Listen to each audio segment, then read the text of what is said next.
Bonjour Patrick Sébastien. Et bonjour. C'est toujours un bonheur d'être chez toi. C'est un bonheur de vous recevoir. Parce qu'évidemment, le mot bonheur a été souvent employé dans les titres de vos émissions, Patrick. Et puis tous ceux qui nous écoutent à travers le monde aussi. Tous ceux qui nous écoutent à travers le monde, sur TV5 Monde, se disent, est-ce qu'ils vont vous garder encore? Est-ce que vous allez les quitter? Qui, les gens? Ouais.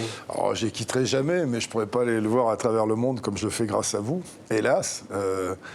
Là, normalement, à la fin de la saison, tout ça va s'arrêter par la décision de 3 personnes contre le bonheur de millions d'autres. Parce que je pense qu'il reste encore plein de gens qui aiment nos émissions. Là, on a préparé une émission pour le Réveillon qui va être, je vous la conseille, elle est vraiment formidable parce que c'est la dernière qu'on va faire pour le Réveillon. Ça fait 15 ans.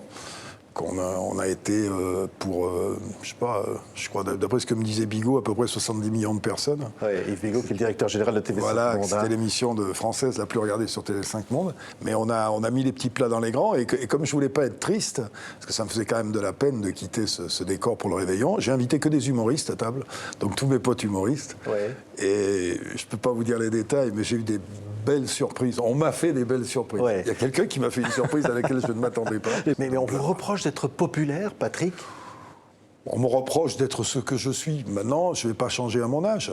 Et il se trouve que ce que je suis, ça correspond à une certaine France. Mais il ne faut pas se gourer. Mon éviction, elle est scalée, elle est économique, elle est pour plein de raisons qu'on ne peut pas évoquer ici. Mais elle est à l'image de ce qui se passe dans notre pays. Les gens qui sont dans la rue, les gilets jaunes, c'est ma France. C'est les miens. C'est ces gens-là qu'on méprise, qu'on met de côté. Et c'est pour ça que je les comprends et qu'il y a plein de gens autour de moi que j'avais prévenus. Je leur ai dit attention. Et là, c'est que le début.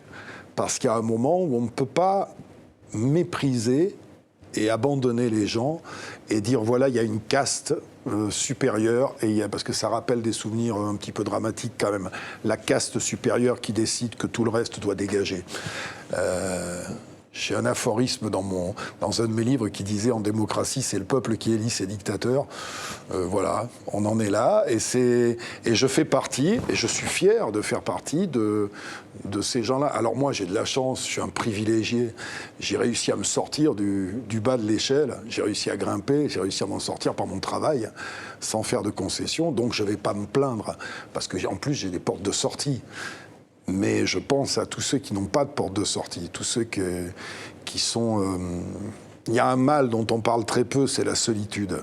C'est pour ça que je fais mes bouquins aussi, pour parler à l'oreille des gens quand ils sont tout seuls. La solitude, même quand on est très nombreux, il y a beaucoup de gens qui se sentent très seuls aujourd'hui parce qu'ils sont à bout, ils n'arrivent pas à finir le mois, ils n'arrivent pas ça casse leur vie sociale en plus.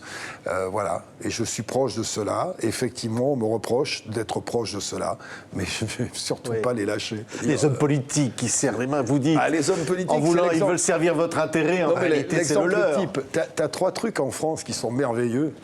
C'est la sécurité, l'écologie et la santé.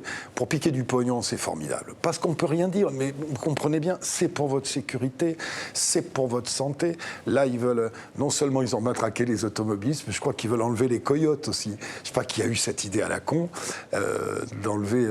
C'est-à-dire qu'on va leur enfoncer la tête sous l'eau aux automobilistes. C'est tellement pratique. Beaucoup de gens ont besoin de leur voiture. Alors on va dire que c'est pour l'écologie. Et puis, la limitation de vitesse, on va dire que c'est pour la sécurité. Puis on va trouver quelques sondages qui vont... On va dire, là, la mortalité, elle a baissé. Puis on va oublier de dire que la semaine d'avant, elle a augmenté. Puis on va oublier de dire qu'en Allemagne, par exemple, les vitesses sont beaucoup moins limitées et qu'il n'y a pas plus de morts pour ça. Disons qu'il y a cette espèce d'hypocrisie des politiques qui sont des bienveillants professionnels. Quand tu as le discours d'un politique dans une campagne électorale, c'est « mais je vais vous faire du bien ». Par contre, entre eux, ils sont d'une malveillance rare. Parce que s'ils ne se marchent pas sur la gueule, sur la gueule, ils n'y arrivent pas. Oui, vous les avez entendus. Donc c'est très complexe. Et on dit « oh, mais les gens ne croient plus à la politique ». Qu'est-ce que tu veux ? Ils regardent ce qui se passe. Ils voient qu'il y a plein d'hommes politiques qui sont mis en examen, il n'y en a pas un qui est condamné. Alors qu'eux, s'ils roulent avec 2 grammes, crois-moi, ils ne vont pas y échapper. Donc il y a cette espèce d'injustice. Il y a dans notre pays une caste dominante qui a décidé que c'était comme ça et que ça ne serait pas autrement. Il n'y a pas que dans la politique, il y a des gens dans les médias, il y a des gens dans la politique, il y a des gens qui réfléchissent pour nous et qui oublient qu'en bas, il y a des gens qui veulent vivre, tout simplement. Ils ont une vie, c'est la leur. Et pourquoi on la leur pourrirait? Donc moi, je suis du côté de ces gens-là et j'ai de la bienveillance pour ces gens-là. J'ai de la bienveillance pour tous les exclus, pour tous les marginaux. Et puis contre les a priori. Tu sais, ma guitare, là, c'est pas de la décoration seulement. Ma maman, elle aimait, on fête l'anniversaire, les 10 ans, en fait. On commémore les 10 ans de sa mort, là. Au moment où on fait cette émission. Et ma maman, c'est elle qui m'a appris à aimer les voyous et les gitans. Parce que quand elle allait faire le ménage chez les notables, ils lui passaient la main au cul. Et les voyous et les gitans lui ont jamais passé la main au cul. Ils l'ont respecté. C'est pour ça que je suis plus de ce côté-là. Et ces notables-là, qui passaient la main au cul à ma mère, qui méprisaient, tout ça, on les a dans la société, là. C'est eux qui nous font du mal. Donc je suis du côté des autres. Là, je regardais les gilets jaunes. Je suis d'accord avec eux, mais je suis pas d'accord sur la méthode. On se met sur la gueule entre nous. Donc les mecs qui sont dessus, regarde, ils font « Ah ben tiens, ils se tapent dessus les uns les autres, là. » C'est idiot, ça. C'est pas sur nous qu'il faut taper, c'est sur ceux qui nous oppriment, pas entre nous. C'est tellement facile. J'espère que les gens qui dirigent ce pays auront la lucidité d'avoir la bienveillance nécessaire avant qu'il soit trop tard. Parce que je crains qu'il y ait un mec qui arrive, qui soit un petit peu plus malin que les autres et qui se serve de toute cette frustration pour nous amener dans des trucs beaucoup plus compliqués et beaucoup plus difficiles. Et comme je suis un humaniste, j'ai pas trop envie qu'on se marche et qu'on se tape les uns sur les autres. Merci. Patrick, tel qu'il est, intime. Voilà. Intime. Ouais, venez voir ça, là. Faut voir le spectacle. Le spectacle intime, vraiment, si et vous puis avez l'occasion. Allez aussi faire tourner les serviettes. Aussi, ça pareil. compte aussi. Et puis surtout, soyez vous-même. Hein. Aimez-vous les uns les autres, et si possible, les uns sur les autres, parce que c'est pas désagréable non plus. Ouais.